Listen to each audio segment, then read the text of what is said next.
మల్కాజ్గిరి ఇప్పుడు ఈ ఎంపీ ఎన్నికల్లో అందరూ కూడా మాట్లాడుతున్న సెగ్మెంట్ ఆర్ ఎంపీ సెగ్మెంట్ ఏదైనా ఉంది అంటే మల్కాజ్గిరికి సంబంధించి. ఎందుకంటే దేశంలోనే అతిపెద్ద నియోజకవర్గం, ఎంపీ స్థానానికి సంబంధించిన నియోజకవర్గం ఏదైనా ఉంది అంటే అది మల్కాజ్గిరి. ఎందుకంటే 33 లక్షల పైచిలకు ఓటర్స్ ఉన్నారు కాబట్టి అతిపెద్ద నియోజకవర్గం. సో ఏ పార్టీ క్యాండిడేట్ అయినా సరే ఒకవేళ మల్కాజ్గిరిలో నిల్చుంటే కనీసమైన ఓట్లతోని మనం గెలిచే అవకాశం ఉంటుంది అనేటువంటి దాంతోనే చాలా మంది మల్కాజ్గిరి మీద ఫోకస్ చేసినట్టు కనిపిస్తోంది. అయితే మల్కాజ్గిరికి సంబంధించి రిజల్ట్ ఎలా ఉండొచ్చు అని ఒక సర్వే రిపోర్ట్ అయితే బయటకు వచ్చింది.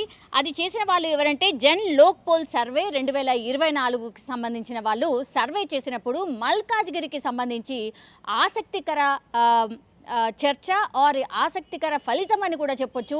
ఎందుకంటే మనకు తెలుసు ఇప్పటికే మల్కాజ్గిరికి సంబంధించి అన్ని పార్టీలు కూడా దృష్టి సారించాయి అండ్ ఎవరిని పెట్టాలి, గెలుపు గుర్రాలు ఎవరు అన్నటువంటి వేటలో పడ్డాయి. కానీ బీజేపీ మాత్రం ఆల్రెడీ ఈటెల రాజేందర్ ఎవరైతే ఉన్నారో ఆయనని అనౌన్స్ చేసేసింది.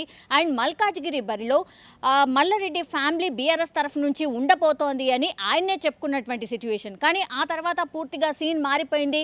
మల్లారెడ్డి ఫ్యామిలీ పూర్తిగా మల్కాజ్గిరి నుంచి తప్పుకున్నట్టుగా అయిపోయింది. అండ్ మల్కాజ్గిరి సీట్ ఎవరు కంటెస్ట్ చేస్తున్నారు అనంటే శంభీపూర్ రాజు, ఆయన బీఆర్ఎస్ పార్టీకి సంబంధించిన ఎమ్మెల్సీ అండ్ కుత్బుల్లాపూర్కి సంబంధించిన నివాసి కాబట్టి అక్కడ మల్కాజ్గిరి ఆ సరౌండింగ్స్ అంతా కూడా పట్టున్నటువంటి వ్యక్తి కాబట్టి శంభీపూర్ రాజుకి ఆ మల్కాజ్గిరి ఎంపీ స్థానాన్ని కేటాయించడం జరిగింది. అయితే ఇప్పుడు బీఆర్ఎస్, బీజేపీ వీళ్ళిద్దరు మాత్రం అనౌన్స్ చేశారు. కానీ కాంగ్రెస్ పార్టీ ఇంకా కూడా మల్లగులాలు పడుతోంది. ఎవరిని నించోబెడితే ఈసారి మల్కాజ్గిరి ఎంపీ స్థానాన్ని కొట్టొచ్చు అనేటువంటిది. ఎందుకంటే గతంలో మనకు తెలుసు మల్కాజ్గిరి ఎంపీ స్థానం ఇప్పుడు ప్రజెంట్ సీఎం రేవంత్ రెడ్డిది కాబట్టి ఇప్పుడు మల్కాజ్గిరి స్థానం గెలిపించుకునే బాధ్యత కూడా సీఎం రేవంత్ రెడ్డి తీసుకున్నారు. కాబట్టి ఈటెల రాజేందర్ కావచ్చు ఆర్ శంభీపూర్ రాజును ఢీకొట్టే వ్యక్తి ఎవరు అన్న వేటలో అయితే ఇప్పుడు కాంగ్రెస్ అధిష్టానం పడ్డట్టు స్పష్టంగా మనకు అర్థమవుతోంది. అండ్ ఇవాళ సాయంత్రం రేపు సీఎం రేవంత్ రెడ్డి ఢిల్లీ వెళ్ళబోతున్నారు. సో ఎవరు ఈ 17 స్థానాలకు సంబంధించి ఒక సీట్ను మాత్రమే అనౌన్స్ చేసింది. అది కూడా మహబూబ్ నగర్కి సంబంధించి వంశీచంద్ర రెడ్డి. మిగతా స్థానాలు కూడా ఎవరు ఏంటి అనేది కూడా ఇంకా ఆ లిస్ట్ బయటకు రాలేదు. ఆ లిస్ట్ ఫైనల్ చేయడానికే సీఎం రేవంత్ రెడ్డి అయితే ఢిల్లీ వెళ్ళబోతున్నారు. సో ఆ లిస్ట్ ఇంకా బయటకు రానప్పటికీ కూడా ఇప్పటికే బీఆర్ఎస్ అండ్ బీజేపీ ఆల్రెడీ బరిలో ఉంది. గ్రౌండ్ లెవెల్లో వాళ్ళు ప్రచారం కూడా స్టార్ట్ చేసేసుకున్నారు. కాంగ్రెస్ పార్టీ మాత్రమే ఇంకో బరిలో లేదు. కానీ జన్ లోక్ పోల్ సర్వే మాత్రం సర్వే ఫలితాలను వెల్లడించింది. ఒక్కసారి నేను చెప్పే ప్రయత్నం చేస్తాను. మల్కాజ్గిరిలో పార్లమెంట్ స్థానం నుంచి ఈటెల రాజేందర్ గెలిచే అవకాశాలు ఉన్నాయి అనేది ఈ సర్వే యొక్క సారాంశం. అండ్ బీజేపీకి ఎన్ని ఓట్లు వస్తాయంటే 37.38% ఓట్లు రాబోతున్నాయి. కాంగ్రెస్ పార్టీకి 35.38% రాబోతోంది. అండ్ బీఆర్ఎస్కి 24.93% రాబోతోంది. అండ్ ఇతరులకు కేవలం 2.50% మాత్రమే ఓట్లు రాబట్టే అవకాశం ఉంది అని ఈ సర్వే రిపోర్ట్ స్పష్టంగా చెప్తోంది. సో ఫస్ట్ స్థానంలో ఉంది బీజేపీ 37.38%. అంటే ఈటెల రాజేందర్ గెలవబోతున్నారు అనేటువంటిది ఈ సర్వే యొక్క సారాంశం. కాంగ్రెస్ పార్టీ ఇంకా అభ్యర్థిని కూడా ఖరారు చేయలేదు. అయినా సరే ఇప్పుడు బీజేపీకి అండ్ కాంగ్రెస్ పార్టీకి ఉన్న వ్యత్యాసం కేవలం 2% మాత్రమే. 35.38% కాంగ్రెస్ పార్టీకి చూపిస్తోంది. బీఆర్ఎస్ మాత్రం 24. చాలా డిఫరెన్స్ ఉంది. వీళ్ళు 35కి అబోవ్ ఉంటే ఈ రెండు పార్టీలు, బీఆర్ఎస్ మాత్రం 24 దగ్గరే ఆగిపోతున్న సిచ్యువేషన్ కనిపిస్తోంది. అండ్ ఇతరులు ఎవరైనా అంటే ఇండిపెండెంట్గా పోటీ చేస్తే వాళ్ళు చీల్చే ఓట్లు ఎంత, వాళ్లకు వచ్చే ఓట్ల శాతం ఎంత అంటే కేవలం 2.50. 33 లక్షల ఓటర్స్ ఉన్నటువంటి ఈ నియోజకవర్గంలో ఇప్పుడు కేవలం 37, 35, 24% మాత్రమే ఇట్లాంటి పర్సంటేజెస్ కనిపిస్తున్నాయి. సో టగ్ ఆఫ్ వార్ లాగానే ఉండబోతోంది. మనం గతం నుంచి కూడా మాట్లాడుకుంటున్నాం, మల్కాజ్గిరి హాట్ సీట్గా ఉండబోతోంది.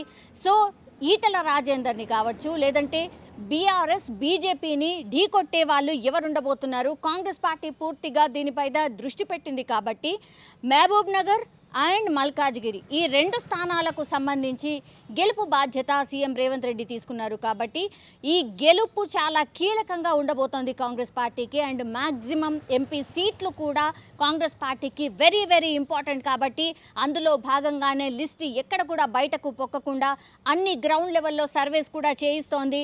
అందులో భాగంగా మల్కాజ్గిరిలో ఇప్పుడు మనకు ఈ సర్వే రిపోర్ట్ ప్రకారం ఈటల రాజేందర్ను ఢీకట్టే వ్యక్తి ఎవరైతే ఉంటారో వాళ్ళకే మల్కాజ్గిరి స్థానం నుంచి పోటీ చేసే అవకాశం ఉంటుంది అని ఈ రిపోర్ట్ అయితే స్పష్టంగా చెప్తున్నటువంటి పరిస్థితి కనిపిస్తోంది. సో ఇక్కడ ఈటలకు ప్లస్ పాయింట్స్ ఏంటి అనేది కూడా ఈ సర్వే రిపోర్ట్లో చెప్పే పరిస్థితి ఉంది. ఎందుకంటే హుజురాబాద్ అండ్ గజ్వేల్ నుంచి 2 స్థానాల నుంచి మొన్న ఈటల రాజేందర్ పోటీ చేశారు. ఒకటేమో గజ్వేల్ అంటే మాజీ సీఎం కేసీఆర్ మీద, అండ్ హుజూరాబాద్ అంటే ఆయన సిట్టింగ్ స్థానం అని. సో అక్కడ పైడి కౌశిక్ రెడ్డి గెలవడం జరిగింది. సో ఈ 2 స్థానాల్లో కూడా ఈటల రాజేందర్ ఓడిపోయారు. దీంతో ఈసారి ఖచ్చితంగా విజయం సాధించాలని మల్కాజ్గిరిలో ఈటల చాలా సేవా కార్యక్రమాలు ఆల్రెడీ చేస్తున్నారు. ఆయన మొదలు పెట్టేశారు, గ్రౌండ్ వర్క్ కూడా చేసేసుకున్నారు. సో ప్రధాని మోడీ కూడా మల్కాజ్గిరిలో రోడ్ షో నిర్వహించబోతున్నారు. ఈ రోడ్ షోనే ఇప్పుడు బీజేపీకి టర్నింగ్ పాయింట్ కాబోతోంది అని కూడా అంటున్నారు. ఎందుకంటే ఈ రోడ్ షోని పెద్ద ఎత్తున ప్లాన్ చేశారు. గతంలో కూడా మనం చూసాం, మోడీ రోడ్ షో తర్వాత బీజేపీ గ్రాఫ్ పెరిగినటువంటి సిచ్యువేషన్ ఉంది. ఇప్పుడు మోడీతోని కూడా బీజేపీ రోడ్ షో ప్లాన్ చేసింది, అది మల్కాజ్గిరి నియోజకవర్గంలో. కాబట్టి ఇప్పుడు 37% చూపిస్తోంది ఆ voting percentage. After Modi show తర్వాత, రోడ్ షో తర్వాత డెఫినెట్లీ అది కనీసం అంటే కనీసం ఒక 4-5% పెరిగే ఛాన్సెస్ ఉన్నాయి అనేది కూడా ఈ సర్వే రిపోర్ట్లో చెప్పడం జరుగుతోంది. సో శుక్రవారం రోజే అంటే రేపే ఈ రోడ్ షో ఉండబోతోంది. మీర్జాలగూడ నుంచి మల్కాజ్గిరి వరకు 1.3 కిలోమీటర్ల రోడ్ షో నిర్వహించబోతున్నారు ప్రధాని మోడీ. సో ఈ రోడ్ షోతో ఈటలకు మరింత ప్లస్ అయ్యే అవకాశం ఉంది అని కూడా స్పష్టంగా చెప్తున్నారు. పూర్తిగా ఇప్పుడు తెలంగాణ మీద ఫోకస్గా బీజేపీ పార్టీ వర్కౌట్ చేస్తున్నట్టు కనిపిస్తోంది. ఎందుకంటే 16న కూడా నాగర్ కర్నూల్లో మోడీ బహిరంగ సభ ఉంది, అండ్ 18న జగిత్యాల్లో కూడా బహిరంగ సభ ఉంది. సో టోటల్గా ఈ 3-4 రోజులు బీజేపీ ఫుల్ యాక్టివ్గా తెలంగాణలో కనిపించబోతోంది. రోడ్ షో తర్వాత ఈ సీన్ మారబోతోంది అనే కూడా ఒక విశ్లేషణ వినిపిస్తోంది. ఈ జన్ లోక్పాల్ సర్వే ఏదైతే ఉందో అది కూడా అదే చెప్తోంది. కాబట్టి ఇప్పుడు గెలుపు ఛాన్సెస్ మాత్రం ఈరోజు ఈ సర్వే రిపోర్ట్ ప్రకారం మాత్రం ఈటల రాజేందర్ గెలిచే అవకాశం ఉంది మల్కాజ్గిరికి సంబంధించి అనేది ఈ సంచలనమైనటువంటి సర్వే చెప్తున్న పరిస్థితి కనిపిస్తోంది.